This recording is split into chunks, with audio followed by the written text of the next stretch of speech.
Hey, what's up? This is Drake here. I was coming back with another Elden Ring Nightraigne build video. This time I'm going to be going over Raider. And like I said, in this game, builds are really just your relics. So I guess you would say relic build. But I found a really strong combination that, I mean, almost would be the closest to being an immortal build in this game that I found.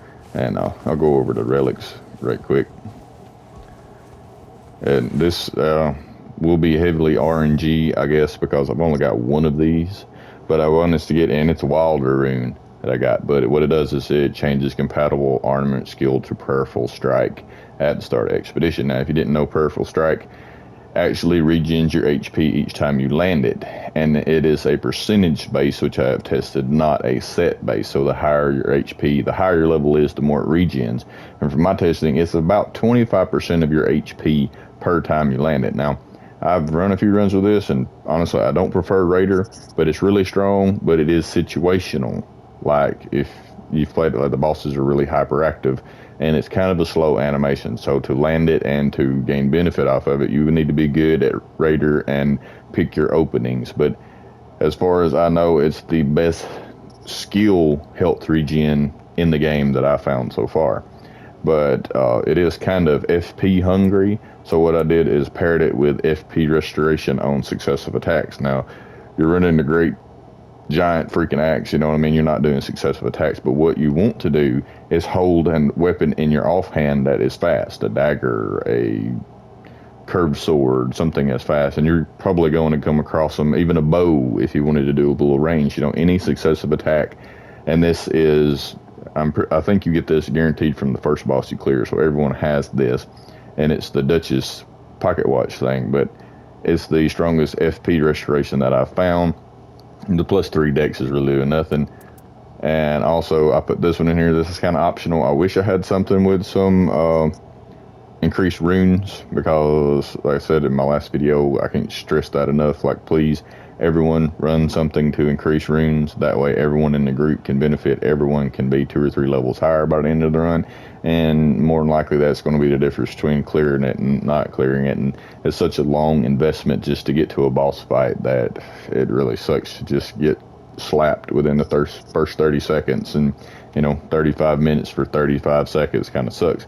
But anyhow, back to this. The partial HP restoration on post damage is actually really kind of strong on this, and the vigor is good. The poise is pretty good because you can be knocked out of your Prayerful Strike, but it does have a lot of hyper armor, so you don't get slapped very often out of it. It takes a pretty big attack to stagger you out of it.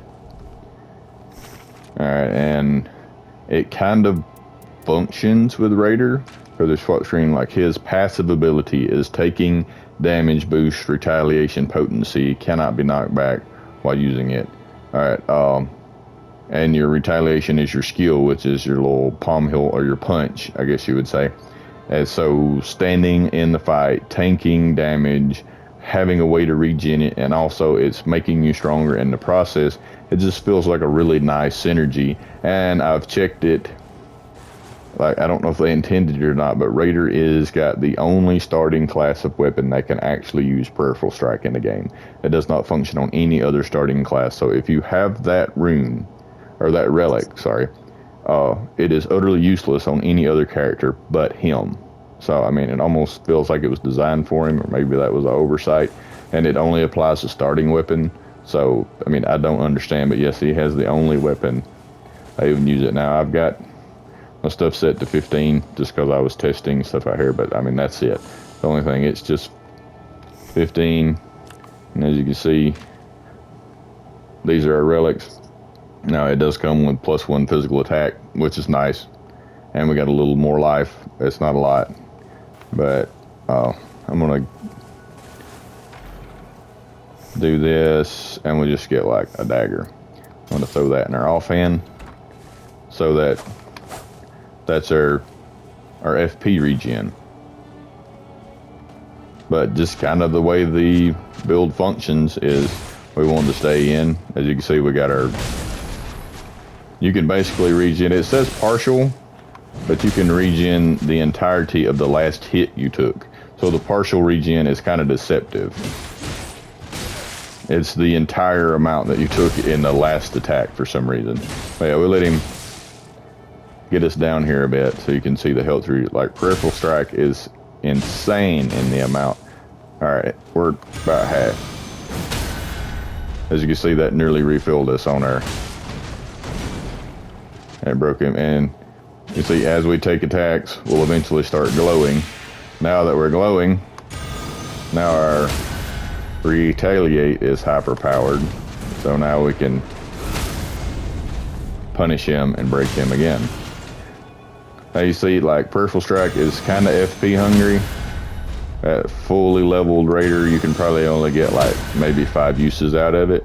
But when we start doing this, it's like every 4 to 5 hits, you get a pretty decent amount of.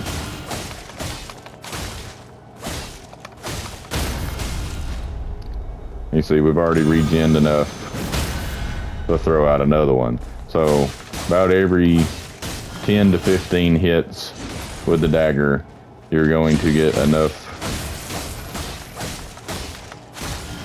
FP back to throw out another peripheral strike. And that's just kind of the synergy that I came up with. Like I said, I'm not a raider fan.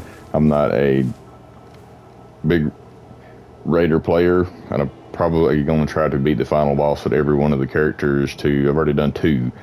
Every one of the characters just to get the trophy. And this will probably be the build that I run, to be honest, because in my opinion, he's not really a damage dealer. He's a out front, take aggro so everyone else can deal out damage type character. He's the tank. So to have a way to regen your health, potentially infinitely if you play smart enough and you pick up the right weapon. And if your offhand weapon that you're using to do quick successive strikes happens to be a bleed dagger or something, you're just pumping out that much more damage. Like, the only thing I'm missing on this that I really hope to get dropped, it's just something with the boosted runes on it, because that would just make it that much easier to be at level 15 once you get to the boss fight and be able to tank that much more damage. And like I said, peripheral strike scales with your HP, so the higher level you are, the more valuable it becomes.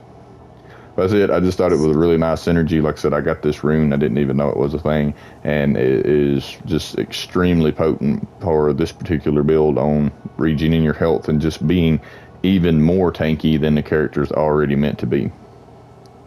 But that's it. If you like the video, give it a thumbs up. If you want to see more, click that sub, man. It really helps support the channel. If I've missed anything or you know of something better, let me know. Like I said, the relics are RNG, so it's possible that someone has got some god tier relic out there that I've never even heard of. But that's it. If you liked the video, like I said, give her a thumbs up. And as always, thanks for watching. Later.